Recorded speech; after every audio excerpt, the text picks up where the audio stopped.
Amigos, ¿cómo estamos? Ale, buenas noches. Buenas noches, doctor. ¿Cómo está? Pues aquí en nuestro programa de Verdades Divinas. Hola.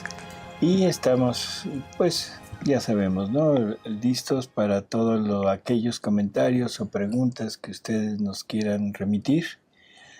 Y hoy vamos a empezar con las preguntas que nos han llegado al correo. Así que, Ale, si nos haces favor. Claro que sí. Dice Gloria, ¿en la divina voluntad se puede ayunar a pan y agua aunque cause debilidad? Sí, yo creo que es una pregunta así rara, pero ¿podemos ayunar? Sí, a pan y agua, sí. En la divina voluntad también le podemos dar vida a la divina voluntad en esto y unirlo, por ejemplo, al ayuno de Jesús en el monte de las tentaciones, ¿no? Sí. Que él ayunó 40 días y 40 noches. Sí quisiera yo extenderme un poquito.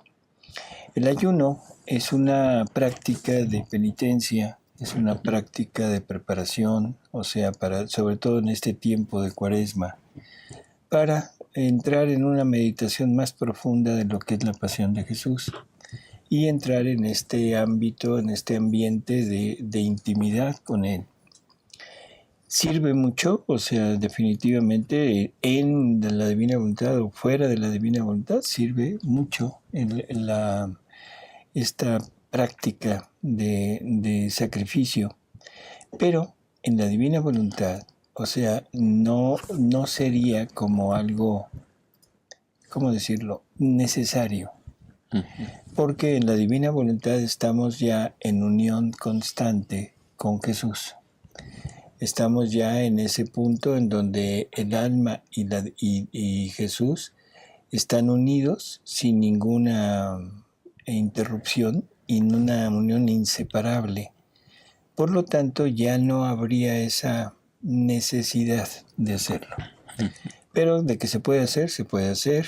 Se puede hacer por voluntad propia, o sea, decir quiero hacerlo, quiero acompañar a Jesús en su ayuno, o lo puedo hacer por obediencia, porque la Iglesia nos manda ayuno, ¿sí?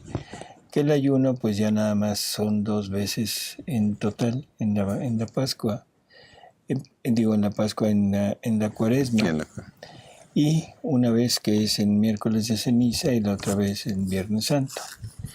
Pero sí lo puede hacer, no hay ningún problema. Perfecto. Y eso de que aunque cause debilidad, yo diría, si es un día, no le va a causar mayor problema. Si es en varios días, tampoco le va a causar problemas. Hay que recordar que el hombre puede vivir incluso hasta un mes o un poco más sin alimento. Lo que no puede vivir es sin agua. Eso sí, son muy contados días, 3 días de vivir sin líquido. Pero con el pan, o sea, sería un alimento muy leve, pero suficiente para mantenernos en buen estado. Lo que sufre ahí es la voluntad, ¿sí? El hambre, las ganas de comer. Dice Sandra, buenas noches, ¿me podrían poner un ejemplo de cómo viven ustedes las horas de la pasión? ¿Cómo viven ustedes? A ver, Alejandro. No, pues yo no lo planeo, nada más en el transcurso del día de repente pues me llega alguna idea o algo que me pone Jesús y me conecto con esa idea.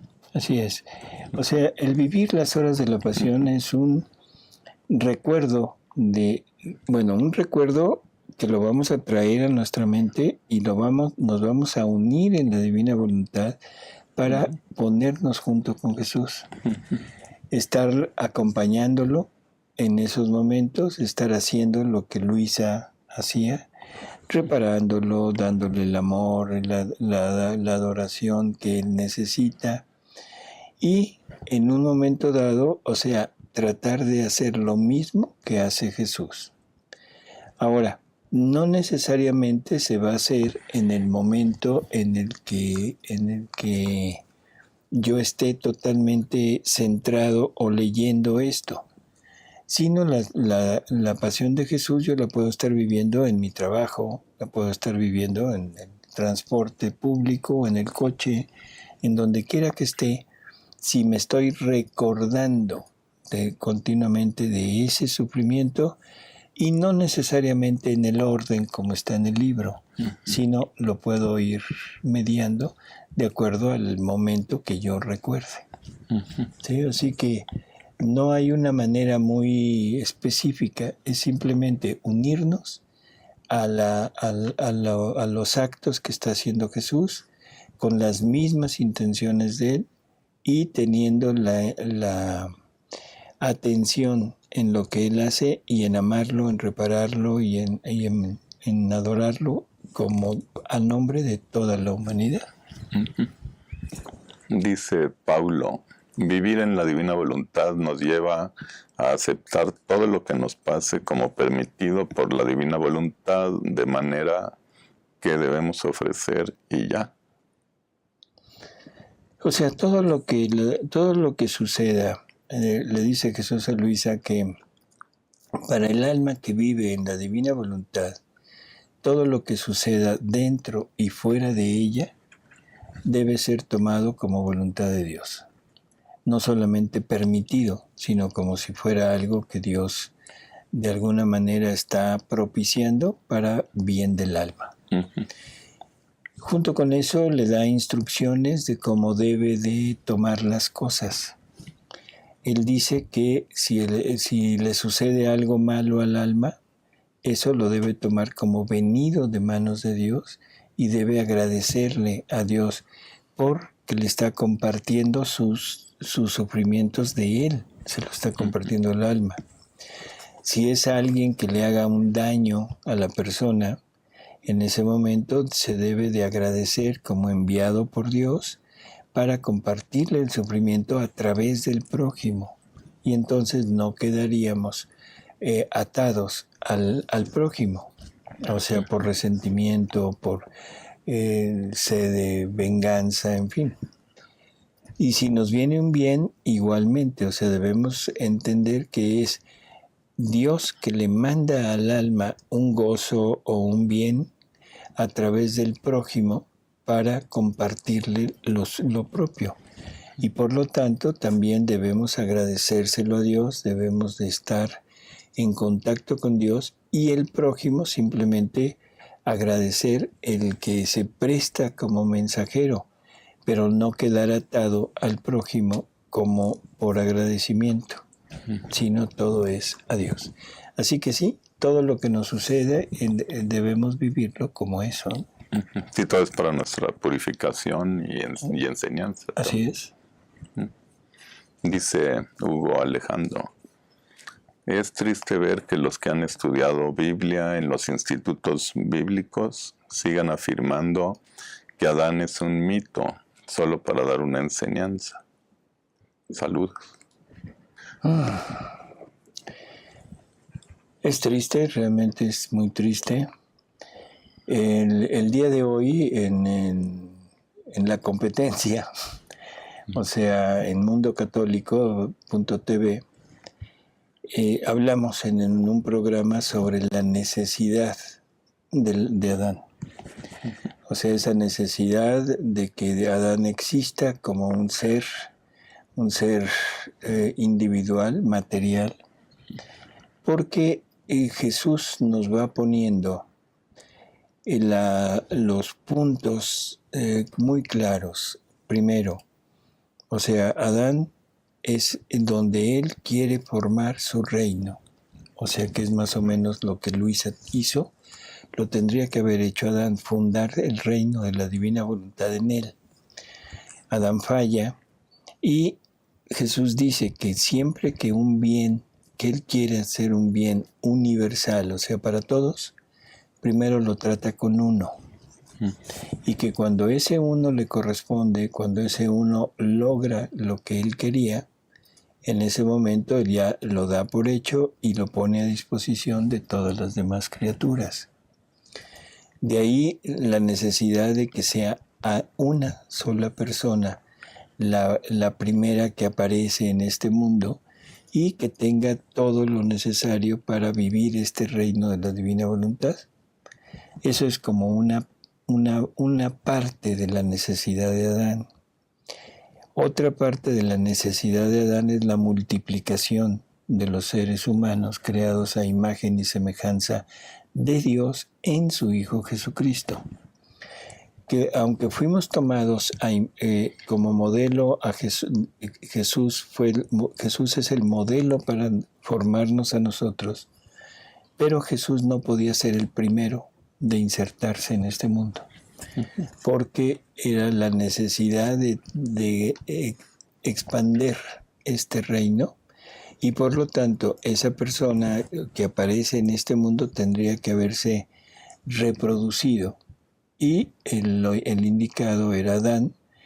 Jesús en este término no se podía reproducir, porque para reproducirse, para multiplicarse, Jesús hubiera tenido que tener a una compañera, pero una compañera divina. ¿Sí me explico? Sí. Entonces tiene que venir primero una criatura en donde se ponga toda la imagen de Jesús, de la humanidad de Jesús, y de ahí empezar a multiplicarse, ¿no? Así que, bueno, es triste que se hable de esto, sí. Si quitamos a Adán de este mundo, o sea, no hay, sino es una creación múltiple o una evolución múltiple, como lo queramos tomar, porque a veces se habla de evolución mitigada, o sea, es la Iglesia misma que ha dicho que la evolución es real, pero que Dios es el que la va dirigiendo, ¿sí? Aquí hay un problema muy serio que ojalá se entienda.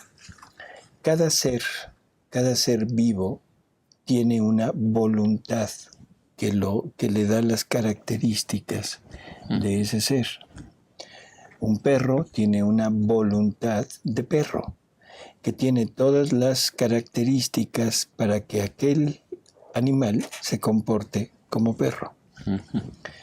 Y así, todos los animales, incluso nosotros, tenemos una voluntad que es la que informa nuestro cuerpo y tiene todo lo necesario para que nosotros actuemos como seres humanos. Y tiene algo más. La voluntad del hombre es la única voluntad que tiene un espíritu. Y ese espíritu es el lugar en donde se va a unir prácticamente la divinidad con el hombre. Esa parte no la tiene ningún otro ser. Así que en este punto es necesario entender que si de un animal, vamos a poner, no sé, una amiba, se va a transformar o la van a convertir en un animal pluricelular, no unicelular, Dios tendría, aparte de hacer el cuerpo nuevo, de poner las condiciones para hacer un cuerpo nuevo, Dios tendría que destruir la voluntad de amiba para poner una voluntad de un ser pluricelular. Tendría que haber destruido la voluntad de un chango para crear una voluntad de hombre. Ese proceso se llama creación, no se llama evolución, porque es destruir un cuerpo, poner otro, destruir una voluntad y poner otra voluntad. Junto con eso tenemos otro punto. Jesús nos dice que Dios se agota en sus obras y que nunca hace obras a la mitad.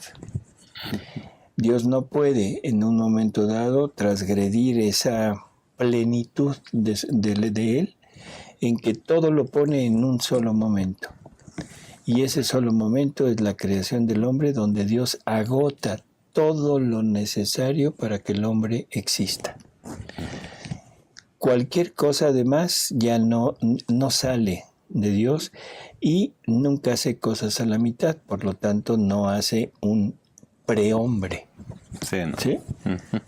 Pero desgraciadamente se está llevando a cabo esta parte y pues bueno, simplemente nos queda orar mucho, rogar mucho por todas estas ideas que se quiten, que se omitan y que regresemos a la sana doctrina de Dios, ¿no? Hace un pre-Dios, pero porque nos da libre albedrío para decidir si sí queremos. Pero ahí le tendría que dar libre albedrío al chango de si quiere ser hombre o no. También. En fin, es todo un tema que habría que ir desmenuzando poco a poco, pero así a grandes rasgos, bueno, pues está esto, ¿no? Dice José Luis, un sacerdote dice que pecar no es voluntad de Dios. Yo no supe responder cuál sería la respuesta. No es voluntad querida. Bueno, pues no es voluntad de Dios, por supuesto que no es voluntad de Dios, ¿no? O sea, el pecado es la oposición de la voluntad humana a lo que Dios quiere, a lo que Dios manda. Así que eso no puede ser tomado por Dios, o sea, querido por Dios, ¿no? Sí. Ahora, si la pregunta es así como está, yo digo que no hay problema. El pecar no es voluntad de Dios. Listo. Sí. Es voluntad del hombre. Es facultad del hombre oponerse a la voluntad de Dios. Dice el padre Dengo, saludos, ¿qué piensan ustedes sobre cómo transmitir esta sabiduría al pueblo de Dios? ¿Son ustedes asociación de fieles? En la divina voluntad, mi bendición. Gracias. Y lo dice, en Costa Rica es mínima la cantidad de gente que conoce la divina voluntad. Bueno, hasta donde yo tengo entendido, en Costa Rica hay grupos de la divina voluntad. ¿Cómo se transmite esto a los demás, al pueblo de Dios? Yo pienso que para un sacerdote es muy sencillo. O sea, es tremendamente difícil para un laico, porque el laico no tiene la autoridad que puede tener un sacerdote. El laico tiene que estar dando muchos, ¿cómo diría?, pormenores de por qué está aprobado, quién lo aprobó, en fin. Pero si un sacerdote lo expone, lo predica, la gente lo acepta inmediatamente. Junto con eso, yo pienso que no hay ninguna dificultad porque no se va a cambiar nada, o sea, en el sentido estricto de la palabra. Se toma la doctrina de la Iglesia y se le agrega esta parte, ¿sí? Y tomando como fundamento el catecismo de la Iglesia y el Evangelio y las cartas de los apóstoles, y estamos viendo que es la misma Iglesia la que apoya la divinización del hombre, la unión indisoluble entre el hombre y Dios, y que Dios quiere participarle al hombre de todos sus bienes y de todo lo que Él es, vida divina, divinidad, poder, todo lo que Dios es, se lo quiere dar al hombre. Así que en realidad para un sacerdote es ir exponiendo esto e ir simplemente ateniéndose a la sana doctrina de la Iglesia, pero hablando ya de la manera como el catecismo habla o como lo expone Jesús en los escritos de Luisa. No hay oposición. Así que ojalá que ustedes, sacerdotes, pudieran empezar a predicar esto, empezar a difundir esto en el sentido de decir, señores, esto es lo que Dios quiere de nosotros. Para esto fuimos creados. Para esto es por lo que Jesús vino a este mundo a sufrir tanto, ¿no? Bueno, ¿somos una asociación de fieles? No. Somos un grupo de personas que nos dedicamos a esto, que nos atrae mucho esto, que de alguna manera hemos tenido la enorme gracia de tener acceso a los escritos incluso originales de Luisa, y que estamos en concordancia con nuestra iglesia, que estamos dentro de una parroquia, o sea, haciendo grupos, y que de alguna manera se ha ido extendiendo por este medio de internet, y ahora se está llevando este mensaje a diferentes lugares. Y algo que es hermosísimo, ahora ya, antes era en lugares privados, o sea, grupos de personas, igual que nosotros, puede ser en provincia o incluso en otros países, pero ahora se está dando que es dentro de iglesias. Ya hay sacerdotes que lo están aceptando y que aceptan que esto se vaya diciendo dentro de su parroquia. Y listo, estamos siendo esa misma unión de personas simplemente interesados en esto. No formamos asociación. Dice Marina, buenas tardes.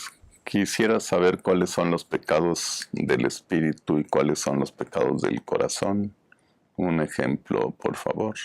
Pecados del corazón y pecados del espíritu. Ahora sí me la puso usted difícil. El pecado es la oposición de la criatura a la ley de Dios. Pecados del espíritu. El pecado sería la parte directa contra Dios. O sea, porque es el oponerse directamente a lo que Dios quiere, el estar haciendo cosas para deshonrar, para desacralizar, para ofender a Dios así, en forma directa. Pecados del corazón yo lo entendería como entendemos la mayor parte de nosotros, el corazón, el centro de las emociones. Sería el pecado contra el prójimo. Y yo diría que no hay más que dos pecados, contra el prójimo y contra Dios. Entonces yo lo pondría como pecado contra el espíritu y pecado contra el hombre. El único pecado que no se perdona recordar eso es contra el Espíritu Santo. Ese pecado no se perdona, dice el Evangelio, ni aquí ni allá. Eso algún día lo podremos ver. Pero ese pecado es el dudar de la misericordia de Dios. El pensar que nosotros somos superiores a Dios porque lo que hemos pecado, el pecado que hemos cometido, ni siquiera Dios lo puede perdonar. Entonces, ese es el pecado mayor contra el Espíritu Santo y yo diría contra Dios. Así que no sé qué más decir, perdón, pero... Dice René, mi hijo de 8 años me pregunta muchas cosas. Me preguntó que por qué Dios no destruye el mal. Es una muy buena pregunta y una muy buena oportunidad de poder inducir a su hijo a este ambiente. ¿Por qué no destruye el mal? Porque Dios lo que quiere, Dios, el plan de Dios, es tener una relación íntima con una persona, con seres que sean similares a Él. Similares a Él quiere decir que tengan las mismas capacidades, que tengan los mismos atributos, que tengan las mismas obras, para que Él pueda amar totalmente al hombre, al ser, y el hombre tenga la capacidad de recibir ese a Dios. No el amor de Dios como sentimiento, sino el amor de Dios como Dios mismo dándose a la criatura. Y eso el hombre es incapaz de recibirlo. Por lo tanto, es Dios quien tiene que poner algo de Él en el interior del hombre para que el hombre se ensanche y pueda recibir ese amor de Dios. Y ese algo que pone en nuestro interior es a Jesús. O sea, Jesús habitando en el hombre y obrando a través del hombre. Y entonces sí, podemos recibir totalmente esta parte divina y sobre todo pagarle, retribuirle en amor, pero con amor divino también, porque Dios quiere un amor recíproco a lo que Él da. ¿Por qué no lo destruye? Porque para hacer esto se requiere de la libertad, que el hombre lo acepte libremente y libremente quiera vivir lo que Dios le está dando. Recordar que el mal no existe por sí mismo, no es un ente así como tal. El mal existe en la medida que el hombre quita al bien, o sea, el hombre quita a Dios. Así que el mal en sí mismo no existe. El mal es creado por el hombre, por la voluntad del hombre rebelde. Si Dios destruyera el mal, destruiría al hombre y destruiría la voluntad humana, y entonces lo único que habría serían esclavos, serían marionetas, no serían seres libres capaces de convivir con Dios. Dice Hilda, ¿cómo puedo entender desde la divina voluntad que una persona rechace comulgar porque es intolerante al gluten? Eso sería dudar de la presencia de nuestro Señor. Ahora sí me la puso así. Yo diría, o sea, me saca ahora sí totalmente de mi balance. Una persona que realmente fuera intolerante y que tuviera una alergia, una reacción a la materia de la hostia, lo primero que yo diría es que en la hostia ya no es hostia. La sustancia de la hostia se cambió por la sustancia de Jesús. Y si la persona tiene la suficiente fe, ojo con eso, si no hay fe, esto no se da. Si la persona tiene la suficiente fe para estar totalmente segura de esto y confía plenamente en la potencia de Dios, yo estoy casi seguro que no le afectaría. Pero vamos a poner que exista la posibilidad de que sí le haga daño. Puede comulgar con el vino. O sea, el vino no le daría esta reacción, pero necesitaría comunicárselo al sacerdote para que el sacerdote accediera a darle el vino en vez de la hostia. Pues sí. Pero ahí se necesitaría que hablara con él y probablemente, o sea, el sacerdote acepte y entonces le imparta la comunión con la especie de vino. Dice Daniel, ¿podría aclarar la diferencia entre la doctrina de la divina voluntad y el monotelismo? El monotelismo nos decía que Cristo tenía una sola voluntad, ¿sí? Y eso es total y absolutamente erróneo, es una herejía, es ¿cómo diríamos? Desnaturalizar a Jesús, porque Jesús son dos naturalezas perfectas, perfecto hombre y perfecto Dios. Si es perfecto hombre debe tener voluntad humana y si es perfecto Dios debe tener voluntad divina. En el momento que se unen estas dos voluntades, pasa lo que Jesús nos explica en los escritos de Luisa, que es la fusión de esas dos voluntades para actuar juntas.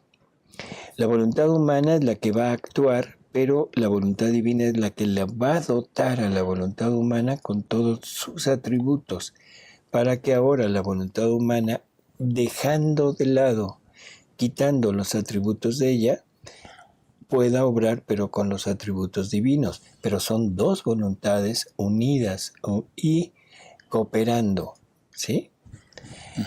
El monotelismo quitaría o a la parte humana o quitaría la parte divina.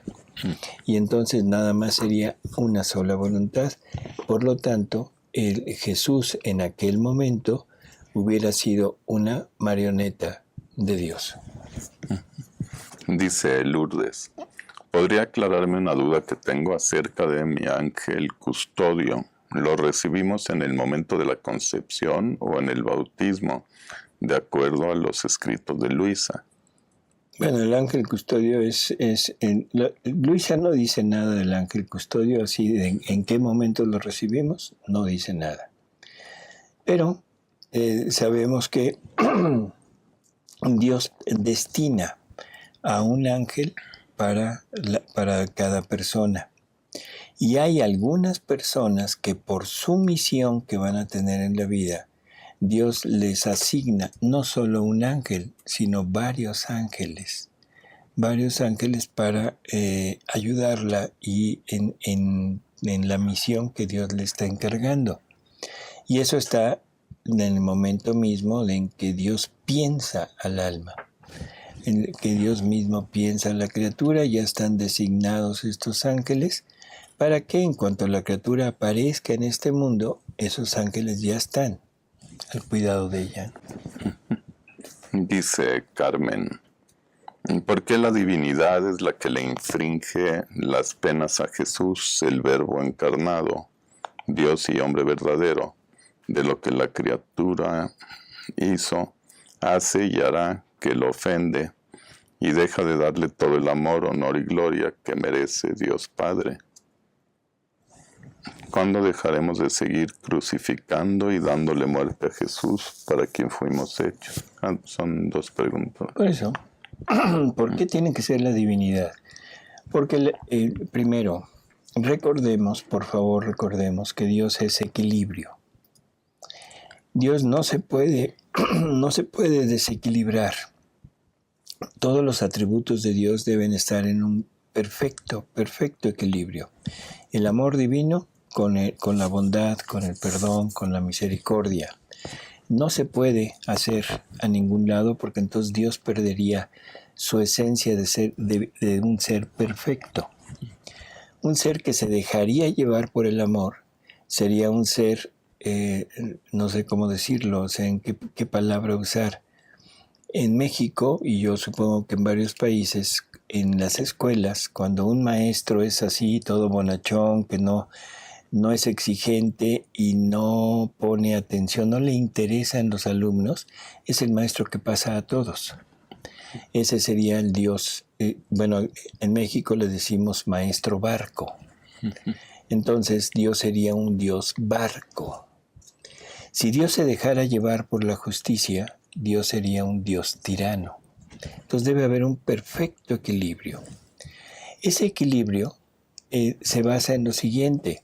El hombre, cada vez que se sale de la divina voluntad y que actúa sin la unión con la divina voluntad,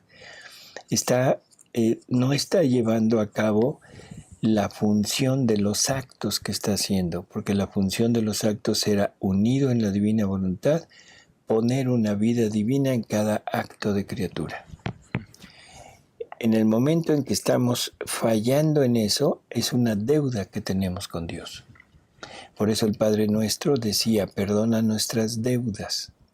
Eran las deudas que teníamos con Él de esa vida divina que no hemos puesto, que no le hemos dado por habernos salido de la divina voluntad.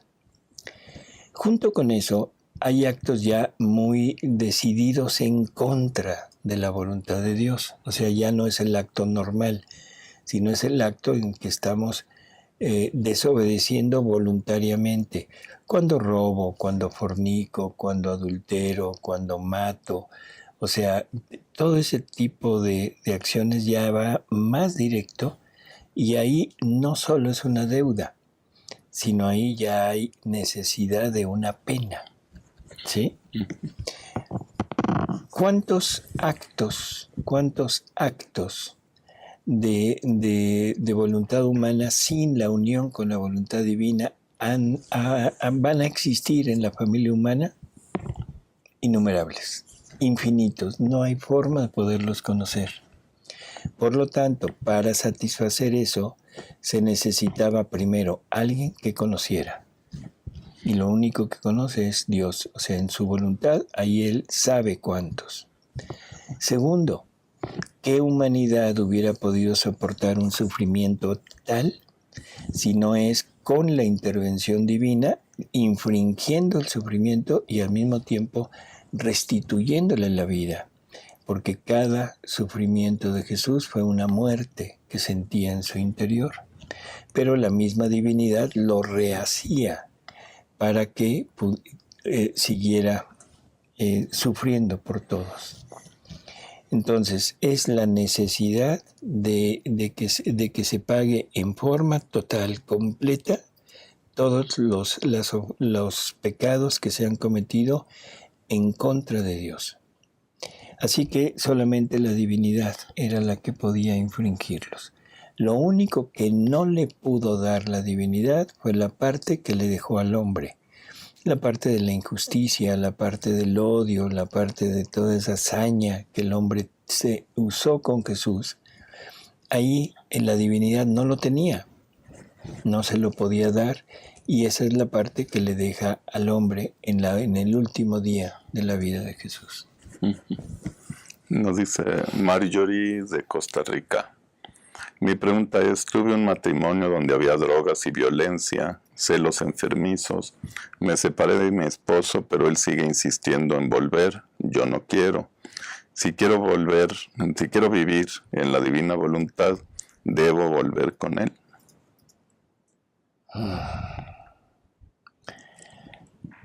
Wow, yo creo que esta pregunta, o sea, mejor a un sacerdote sería la respuesta mejor. Podríamos decir algo nada más así un poquito por encima. Si ya hubo una separación porque hubo causas, yo creo que justificadas por el tipo de vida, por la violencia y sobre todo si hubo hijos. Lo que pasa es que hay otro problema, pero nada más lo platica, pero no es pregunta. Dice que perdió 2 hijos de 25, 23 años hace 5 años. Pero no dice por qué. No, nada más. Es que no se entiende, dice, y vivían, no acorde al agrado del Señor. O sea, vivían en pecado. Algo así. Entonces, nos hablan de que cuando hay violencia, cuando hay peligro, y sobre todo si hay hijos, que no se pueda remediar aquello, pues existe la posibilidad de la separación. O sea, la separación de techo, la separación de cama, en fin. El divorcio no existe, o sea, en el sentido estricto de la palabra. Bueno, pero hubo separación. ¿Se puede vivir en la divina voluntad? Por supuesto que sí. No hay ningún problema, ¿sí? ¿Por qué? Porque las causas fueron justificadas. Aceptar nuevamente al esposo, eso es una decisión muy difícil de poder tomar porque necesitaría ver primero una que se hubiera regenerado, que hubiera dejado toda esta vida de drogas, de alcohol, de todo. Que realmente existiera un deseo honrado, un deseo honesto de volver con ella, que existiera un sentimiento y lo podría tomar como su cruz. O sea que ese es otro punto importante, la cruz que nos tocó a cada uno. Pero yo le recomendaría mejor consultarlo con un sacerdote para que él sea más congruente. Pero por favor que sea un buen sacerdote. Un buen sacerdote. Dice Gloria, cuando una persona va al cielo, esta persona continúa progresando espiritualmente allá en la eternidad. Jesús dice que no. Él dice que el tiempo de hacer méritos, de ganar, de tener, es aquí. Y que con lo que lleguemos nosotros al cielo, con lo que hayamos hecho en la tierra, con lo que hayamos aprendido de Jesús aquí, es con lo que vamos a vivir allá, solamente que nos darán, dice, el doble. O sea, es el tamaño de nuestro recipiente, vamos a ponerlo de esta manera. Alejandro hace el tamaño de un recipiente de un tinaco de 2,000 litros y yo hago un recipiente de un vaso de 250 mililitros. Lógico, el que va a tener más posibilidades de disfrutar aquello es él. Pero a los dos nos van a sumergir en el mar inmenso de Dios, del amor de Dios. Por lo tanto, los dos vamos a estar al tope, totalmente al tope de felicidad, ¿sí? Pero uno va a tener más posibilidades de poder disfrutar. Otro ejemplo es, voy a poner otra vez a Alejandro, es un comelón de primera. Ya perdí capacidad. Sí. No. Y va otra persona que come muy poquito. Y los invitan a un banquete donde va a haber de todo. En ese momento llega Alejandro y como buen comelón se sirve de todo lo que existe ahí en el buffet. Y la otra persona un poquito de ensalada, un poco de lechuga, un jitomatito y nada más. Cuando salen de ahí, Los dos salen diciendo, qué bárbaro, qué comida, comimos hasta full, totalmente. Bueno, sí, los dos van satisfechos, pero ¿quién disfrutó más? Los dos. No, tú, porque tú probaste de todo. De todo. La otra persona se quedó con la duda de que sabía, no sé, el chicharrón, los frijoles, el huevo, ¿sí? Las carnitas, en fin. Pero es prácticamente lo mismo. Jesús dice que cada conocimiento de Él que tengamos aquí es como semilla que llegando al cielo van a florecer y eso es lo que vamos a disfrutar eternamente. Eso como propiedad de nosotros. Pero en el cielo la felicidad es compartida. Por lo tanto, la felicidad del alma que obtuvo mucho, se la va a compartir al alma que hizo poco. Pero ya no puede obtener más de lo que ya obtuvo en la tierra.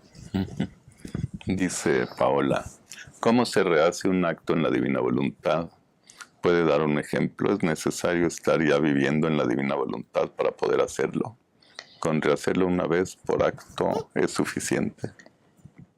Necesitamos a la divina voluntad de nosotros forzosamente, si no, no podemos rehacer nada. Todo quedaría en un deseo, en una intención.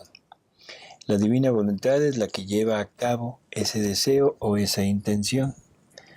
Por lo tanto, necesito la divina voluntad. ¿Puedo rehacer actos cuando apenas estoy empezando? Sí, porque Jesús me va prestando su voluntad para yo ir actuando de vez en cuando. En esos actos puedo meter actos de reparación. ¿Cómo lo hago? Simplemente tomo los actos de las personas, de la persona, y con la intención mía, puesta en la divina voluntad lo vuelve acción, no se queda en intención. Entonces yo hago la intención de rehacer los actos de Alejandro. Entonces Alejandro es de lo peor. Bueno, es un decir, perdón. Es de lo peor. Y entonces yo quiero rehacer los actos de él para quitarle esas ofensas a Jesús y darle a Jesús el amor que Alejandro no le da. Esa es la forma de hacerlo. O sea, lo puedo hacer en la divina voluntad, lo debo hacer en la divina voluntad. Si no lo hago en ella, no funciona. Mientras me están prestando la divina voluntad y me la quitan y luego me la vuelven a prestar, pues es por actos. Pero llegará el momento en que siendo vida, toda nuestra vida se base en eso, en estar rehaciendo continuamente los actos de toda la humanidad, unidos, fundidos con las reparaciones que Jesús hacía. Porque eso es lo que hizo Jesús en toda su vida, estar rehaciendo los actos de toda la humanidad. Dice Gloria, una pregunta: en el libro de las alabanzas del reino de la divina voluntad hay una frase que dice más o menos: desde hace 6,000 años la divina voluntad vive amándonos. ¿Qué pasó con la humanidad de 6,000 años para atrás con respecto a la divina voluntad en las personas que ya estaban en la tierra? ¿Tal humanidad no entró a la divina voluntad? Dos preguntas, aunque ella lo pone como una sola. La primera, el libro de las alabanzas no es de Luisa. O sea, definitivamente. Es un intento de mezclar la divina voluntad con la liturgia de las horas. O sea, es un intento de estar mezclando lo anterior con lo nuevo. No es de Luisa, jamás Jesús la pone a hacer algo de esto, jamás Jesús le habla de esto y jamás Luisa intentó hacer esto. Primera. Segunda, esto es un dilema muy fuerte para nuestra inteligencia. 6,000 años. 6,000 años de sufrimiento de la divina voluntad por el rechazo del hombre. 6,000 años desde que el hombre apareció en la tierra. Y lo repite, y lo repite, y lo repite, y lo repite. En la ciencia nos habla de millones de años del hombre. de millones de años de la creación. En definitivo, la creación no tenemos problema, la creación puede tener todos los miles de millones de trillones de años. Pero el hombre tiene 6,000 años sobre la tierra. O sea, y aquí es cuestión de fe. ¿Le creo a Dios o no le creo a Dios? Hombres humanos con capacidad de unirse con Dios antes de 6,000 años no hay. Jesús lo repite cantidad de veces, que todo lo que el hombre va a recibir lo puso en Adán. Y Adán apareció hace 6,000 años.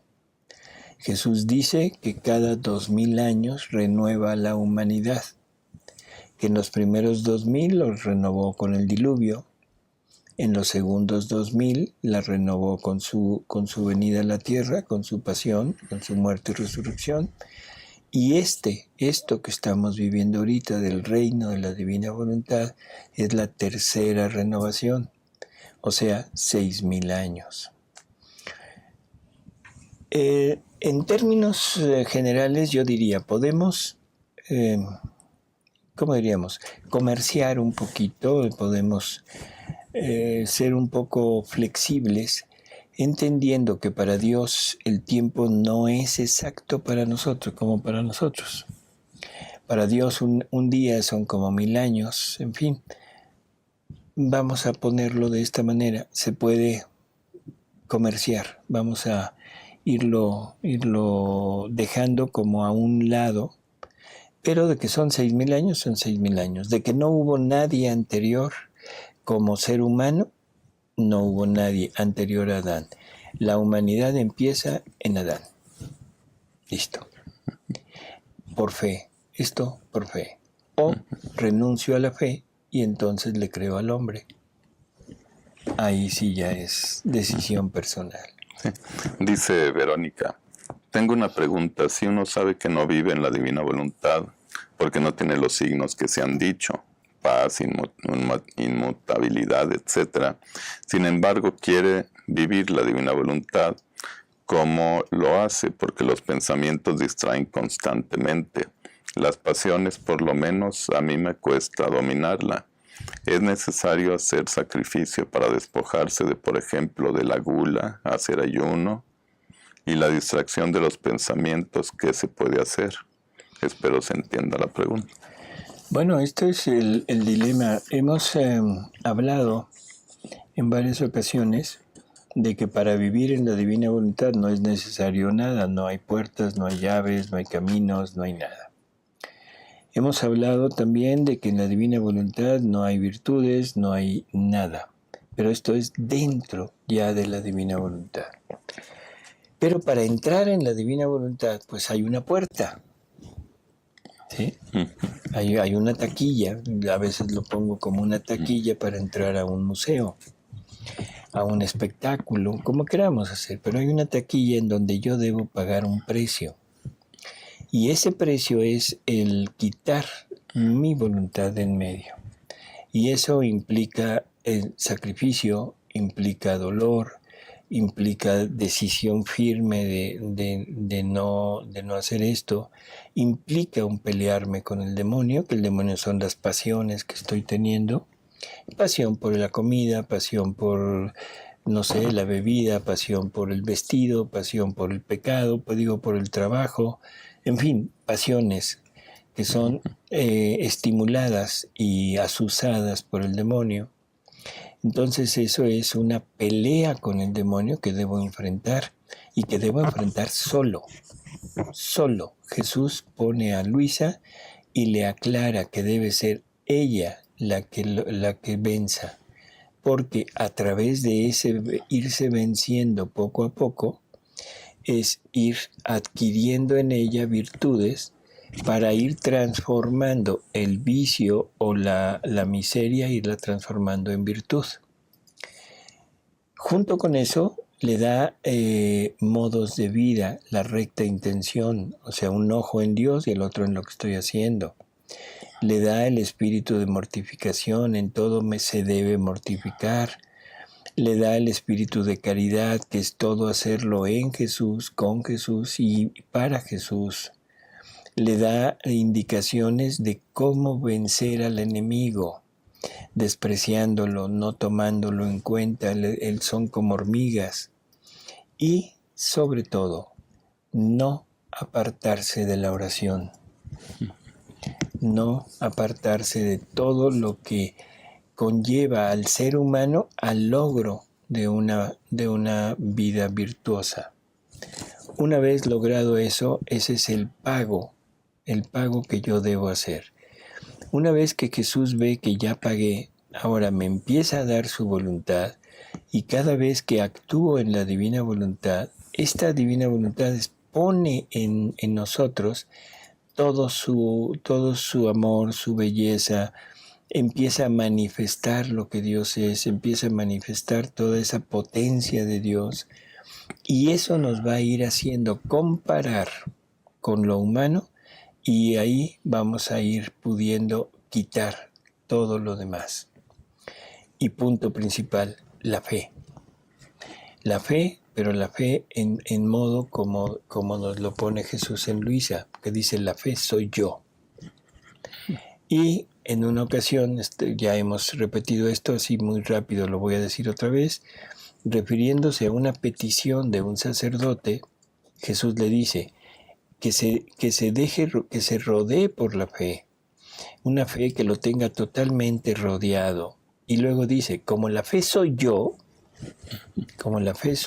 y yo contengo todo y poseo todo, en ese momento, sin que tú sepas ni cómo, ni cuándo, ni de qué manera, yo iré proveyendo lo que tú necesitas. Y cuando te hayas ejercitado en esta fe, te voy a dar 3 gozos espirituales. Entenderás las cosas de Dios, primer gozo. Segundo gozo, un desapego de todo. O sea, que este desapego que estamos queriendo lograr nosotros por nosotros mismos lo va a completar Jesús. Pero cuando ya hayamos hecho nuestra parte. Y tercer gozo, y quizá principal, es el fastidio de todo aquello donde antes me sentía llamado, ahora voy a sentir fastidio. Esa es la manera de hacerlo.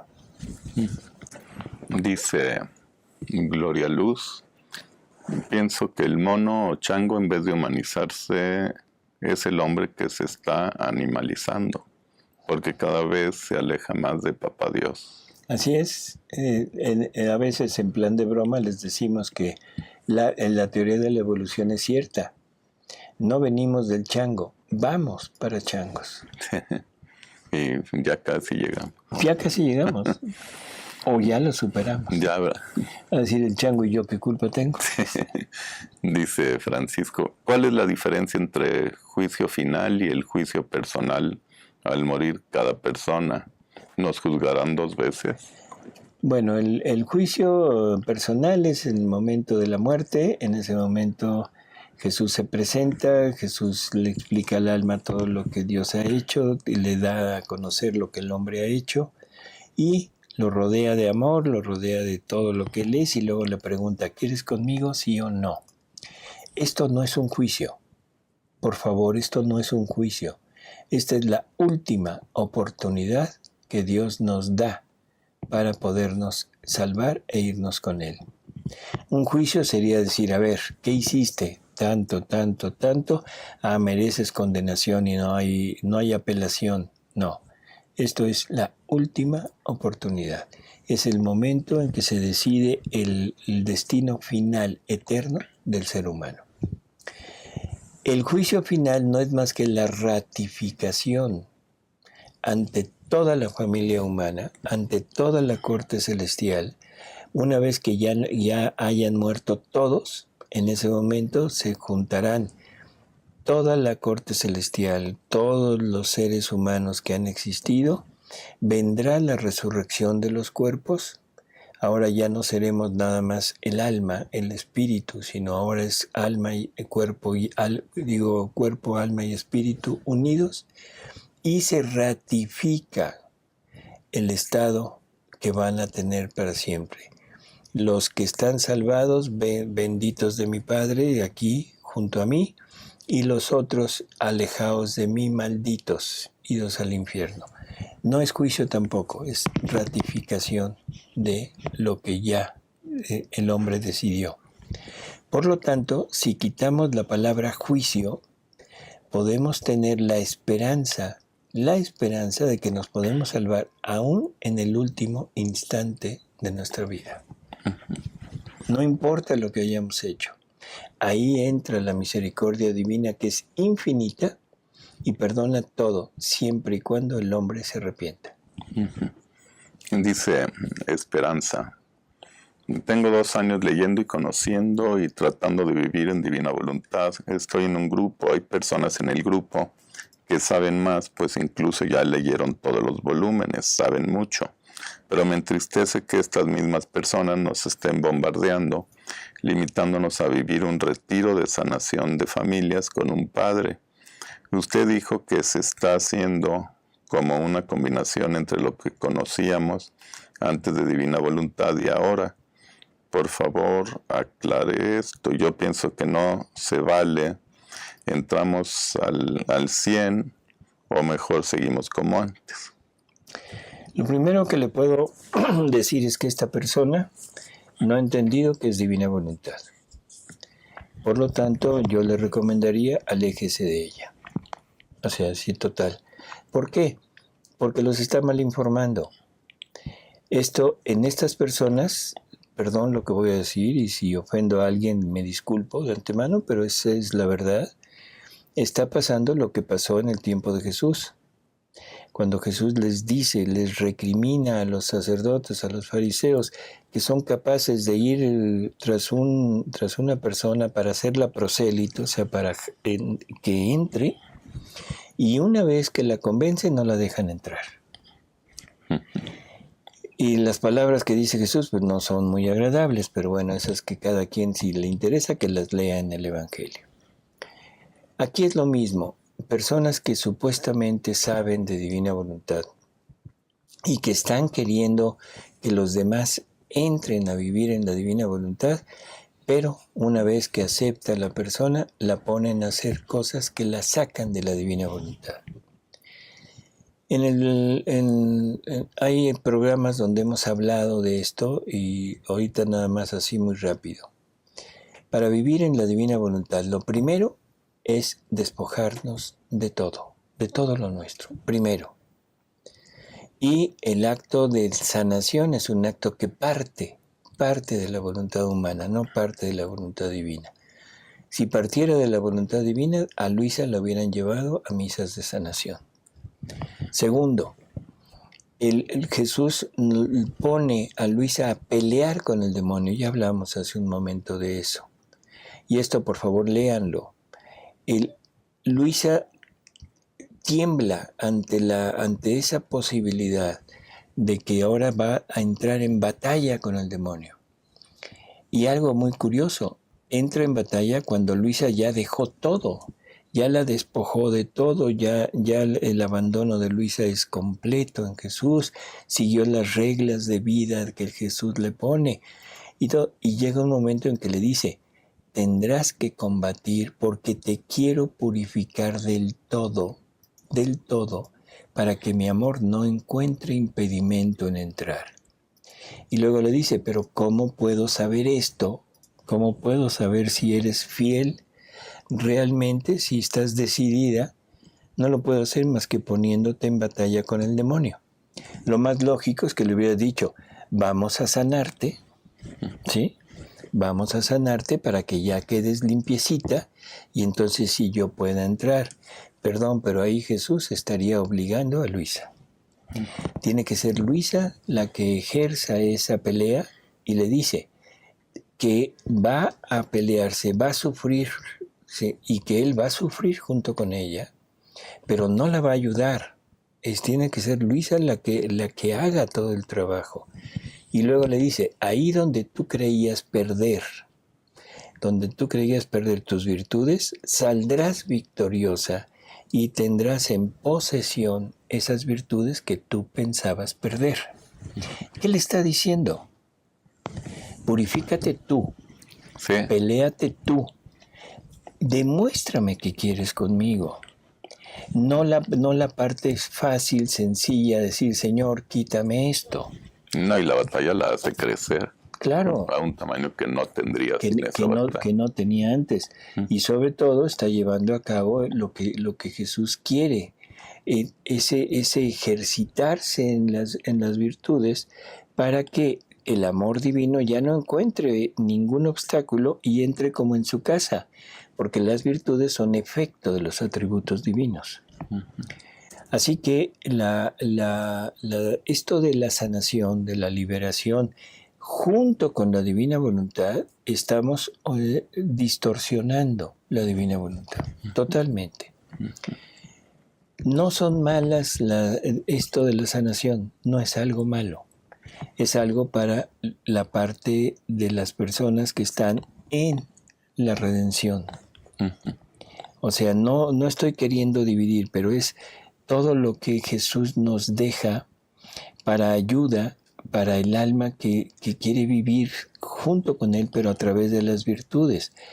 Es el mandato que Jesús les da a sus apóstoles de expulsar demonios y todo esto.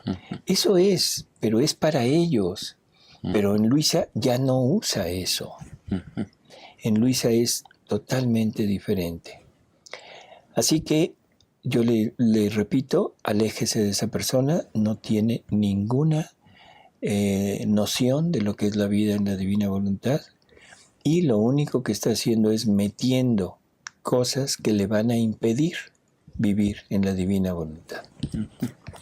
Dice Johanita, en la divina voluntad nosotras como mujeres le podemos decir a nuestra Madre María que sea ella en nosotras y haga o rehaga nuestros actos.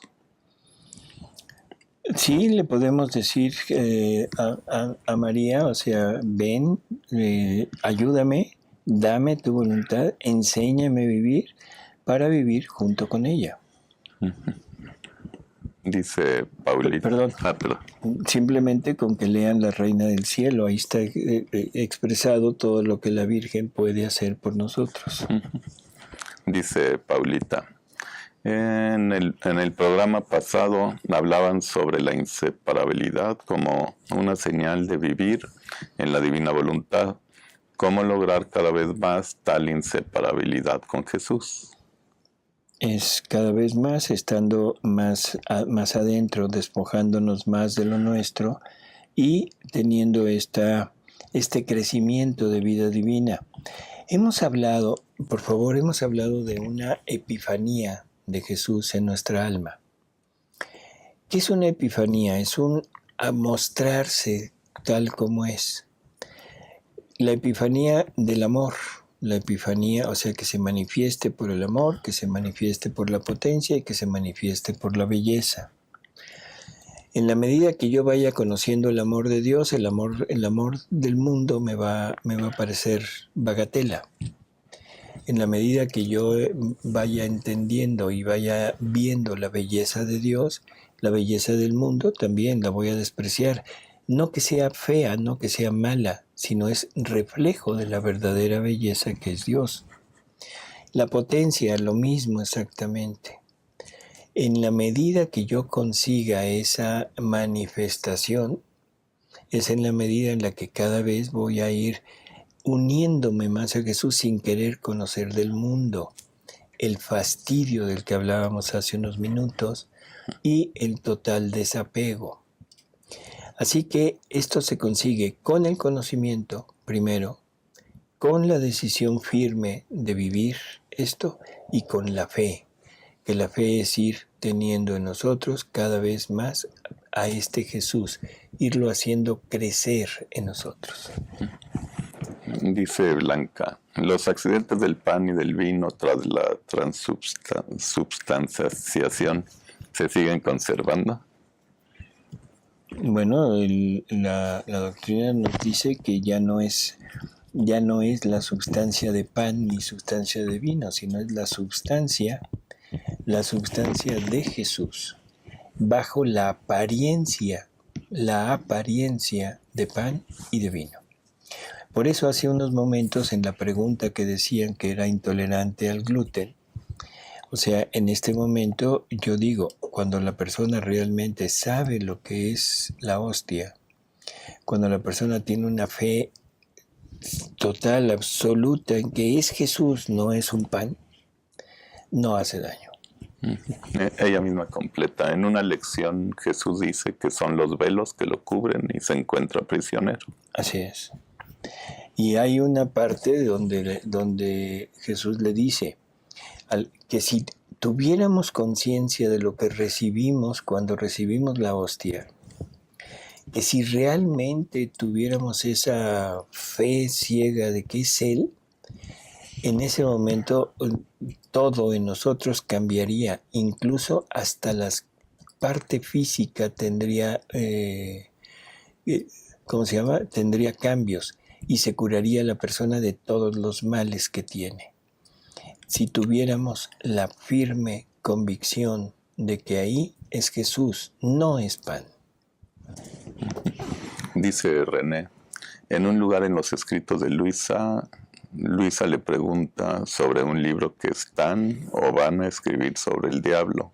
Y Jesús le dice que va a traer más confusión. ¿Me pudiera decir en qué libro están?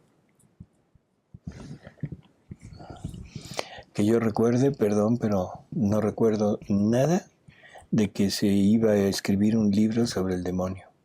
Discúlpeme, pero no lo recuerdo. Y no creo que esté en los escritos de Luisa.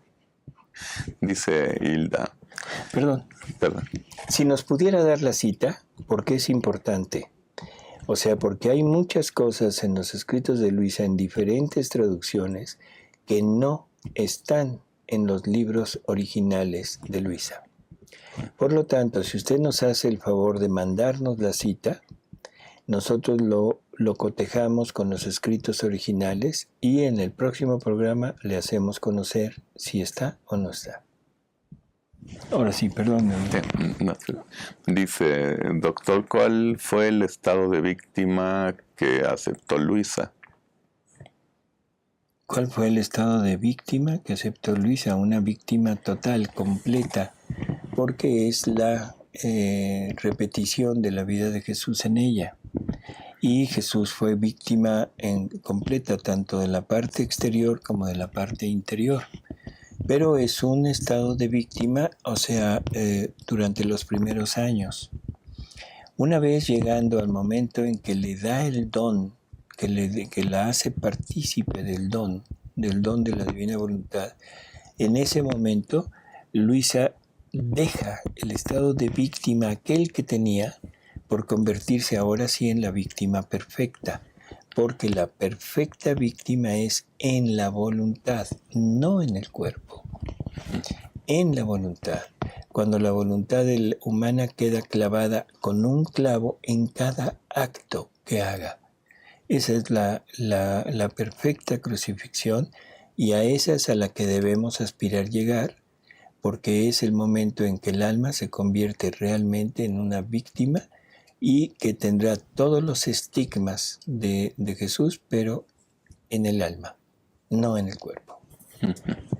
Dice Gerardo, al vivir en divina voluntad, tenemos que renunciar a socializar con familia, amistades o compañeros de trabajo, por lo que Jesús le dice a Luisa que lo que platica con su familia no ayuda a su vida en divina voluntad.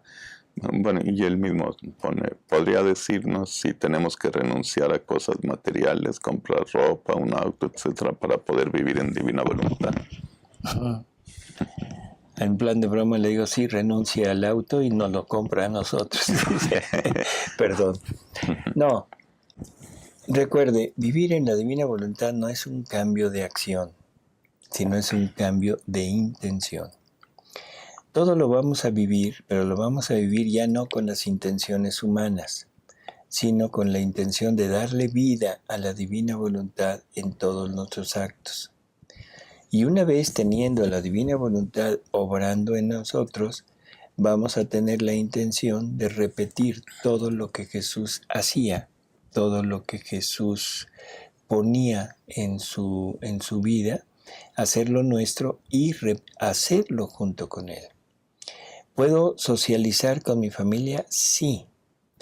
¿Puedo tomar esas pláticas que me alejan de Él como un acto de penitencia, como un acto de mortificación? Sí. Pero no voy a buscar estar en eso. Voy cuando sea necesario, pero no voy a ser yo el que vaya a buscar. ¿Voy a ser yo el que vaya a comprar un coche? Sí, si lo necesito y es el momento, lo compro. Si no lo necesito porque tengo un coche del año pasado, del año de 2 años, y me quiero comprar otro coche nada más por gusto, bueno, ahí yo diría quizá no sea exacto, no sea completo el acto en la divina voluntad, porque la divina voluntad no podría venir a hacer un acto de estos. O sea, igual que si tengo, no sé, 10 pares de zapatos y me compro otro porque me gustó, perdón, pero ahí entra ese espíritu de mortificación y ese espíritu de simpleza que deberíamos de tener, y podríamos utilizar ese dinero, utilizarlo en obras un poquito más acercadas a lo que Jesús hacía. O sea, obras de caridad, el ver por el prójimo, en fin. Pero si mis zapatos ya están rotos y voy, bueno, y tengo para comprarme, voy y me lo compro, no hay problema. ¿De acuerdo? Dice Silvia, ¿qué pasa cuando una persona se suicida? ¿Qué podemos hacer en divina voluntad? Tratar de rehacer sus actos, recordando que la divina voluntad abarca en la eternidad, entonces yo puedo estar ayudando a esa alma, aunque se haya suicidado hace 100 años.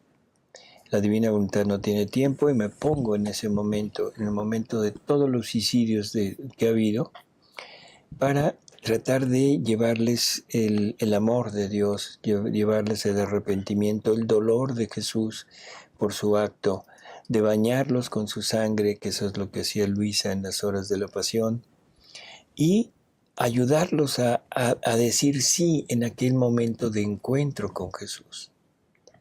Así que bueno, esa es como la primera cosa. La segunda, no todos los suicidios son iguales. Hay suicidios que son llevados a cabo por soberbia, dice Jesús. La soberbia es decir, ¿por qué a mí? ¿Por qué a mí me pasa esto? ¿Por qué a mí me pasa lo otro? Eso el Judas se condena por soberbio, porque él peca contra el Espíritu Santo pensando que su pecado ni Dios lo perdona. Y eso, Judas ya se había arrepentido. ¿Sí? Ya había tomado conciencia que había hecho mal, ya había restituido las monedas, llegó y se las arrojó a los sacerdotes. Lo único que le faltó fue ir a pedir perdón, pero no lo pidió porque pensó que ni Dios lo iba a perdonar. Se condena. Entonces, hay suicidios que son inducidos. Yo me imagino una mujer o un niño que es raptado, que es obligado a prostituirse, a drogarse, a llevar una vida infeliz, probablemente pudiera llegar a ese punto del suicidio, pero ahí Dios tiene ¿cómo diríamos? Algo que lo hace menos malo el suicidio, ¿no? Igual que hay agravantes que pueden agravar el suicidio, como sería la soberbia. Dice Lourdes, doctor, en divina voluntad se aceptan las misas de unción de los enfermos. Pues sí, o sea, volvemos a lo mismo. Es el sacramento de la unción de los enfermos no es solamente para el moribundo, sino es también para los enfermos tratar de llevarlos a la salud, pero con mucha mayor, yo me atrevo a decir, con mucha mayor eficacia, es el orar, el pedir el reino para ellos, el rehacer los actos de ellos, el bañar con la sangre de Jesús a ellos, el colocarlos en las llagas de Jesús, en fin, todo la las penas de Jesús, aplicárselas a él. Válido las dos cosas. Dice Luisa sufrió la purificación con el demonio. ¿Eso significa que nosotros debemos vivirlo también? ¿O Dios nos dará diferentes pruebas de acuerdo al alma? Bueno, es que son diferentes pruebas, pero siempre, ¿por qué pelea con el demonio? O sea, creo que esto hay que entenderlo. La pelea con el demonio la pone después de todo ese desapego, ese despojarse Luisa de todo lo suyo. Y esto es las palabras de Jesús, dice, quiero purificarte del todo. O sea, ya estaba purificada, pero había algo que todavía no quedaba limpio. ¿Qué es lo que no queda limpio? Algunas miserias que tiene el alma en su interior, que ni siquiera la persona está consciente de ellas. ¿Sí? Entonces, esas miserias, para que el alma se pelee contra eso, necesita algo o a alguien que le estimule esa miseria a salir, para que el alma se dé cuenta de lo que está pasando y empiece a luchar contra eso. Entonces es necesario que haya un sparring que me ayude a descubrir lo que yo tengo para yo poderme pelear con ello. Va a ser diferente, sí, porque una persona puede tener una miseria, otra persona tiene otra. La tentación va a ser diferente, ¿sí? Así que bueno, no sé si con esto, sí, pero sí va a ser diferente, ¿sí? Y que es necesario, y de que así va a ser en todos. Ya se terminan las... Bueno, pues amigos, gracias por estar con nosotros. Esperemos no haber cometido algún error o alguna cosa que hubiera podido quedar con más dudas. Y si es así, por favor háganoslo saber. Alejandro, muchas gracias. Muchas gracias a usted, doctor, por darnos tanta luz. Nos vemos aquí en la próxima semana, en su programa Verdades Divinas. Gracias a todos.